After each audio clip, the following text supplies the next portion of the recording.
after everything that happened, I think that one can extrapolate from your book, and even this is the idea, suspicion that I had, that Tun Mahathir's plan was exactly what happened after the whole Sheraton move. And I say this because there are two things. Number one, his motive was to quell the growing rebellion at that time. Because you must remember, this started way back in 1998, the whole Reformasi movement, and then years later, a decade later, it had matured into this strong movement that was very brave, gutsy. People were marching towards FRU cannons without a bother. People were opposing the entire BN apparatus openly, critically, right? Now, by doing this, the Sheraton move, immediately it kills hope. As just like what your book is titled, right? That is why now you see today, Malaysia's politics, there's a large sense of fatigue surrounding it, right? People don't care anymore. And that was what Mahathir wanted. And secondly, was to destroy PH. And he did it very well. He did it by playing to the fears of the Malay voters, because he appointed a lot of non-Malays. I was surprised why Lim Guan Eng is finance minister. What's the name? Latifah Koya, MACC, Tommy Thomas, and then you have the Teresa Kok. Teresa Kok. But Teresa Kok, she's there lah. She's Sapute lah. She's not going to. But then you had what's his name? VK Leong. VK Liu, the law minister. Yeah. All of this with the narrative being built at the back. The apparatus saying that DAP is actually running the government. They want. So he did that. He put a stain on PH, and don't forget the whole ISED, right? He purposely, he's a Malay nationalist. He would never go for ISED, but he went for ISED. And at the end, what has happened now is that PH will always carry the stain that they are pro-non-Bumi, and they would never win an election.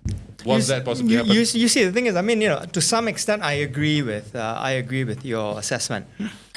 But I have to say, we give him way too much credit, for thinking like that. We give him way too much credit. Because if you ask me, I believe, and I have to say this very carefully, I believe, so that I don't get sued, I believe the reason why he came back and wanted to do all of this was out of revenge. He wanted to nail Najib, and that was it, and prosecute him. He could not stand the situation. It was a personality thing.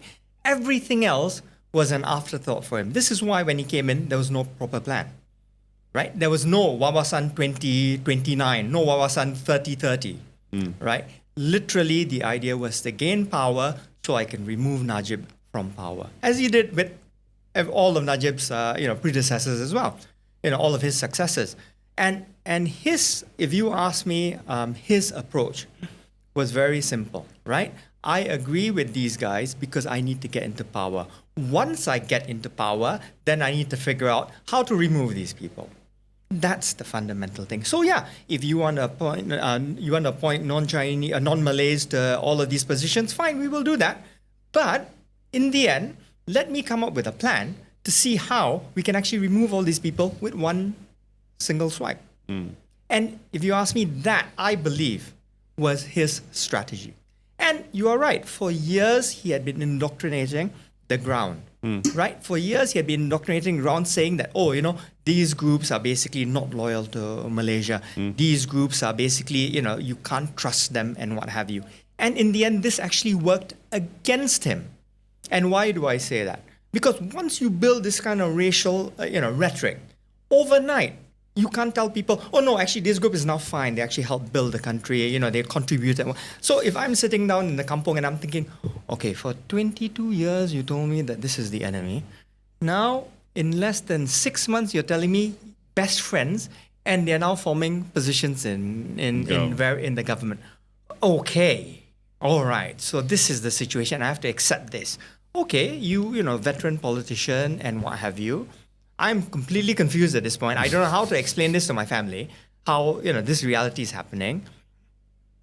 At which point, UMNO and PAS, known for their nationalist stance, seize on the opportunity, right?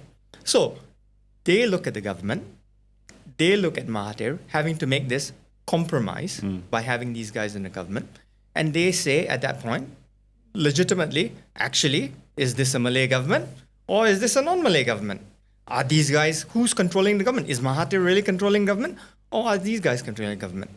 And if for 22 years you have been fed with this kind of indoctrination, what are you going to think? Are you going to think that this is a government that Mahathir controls and runs? Or are you going to all of a sudden feel fearful that, hey, maybe, what Mahathir said for 22 years actually is real?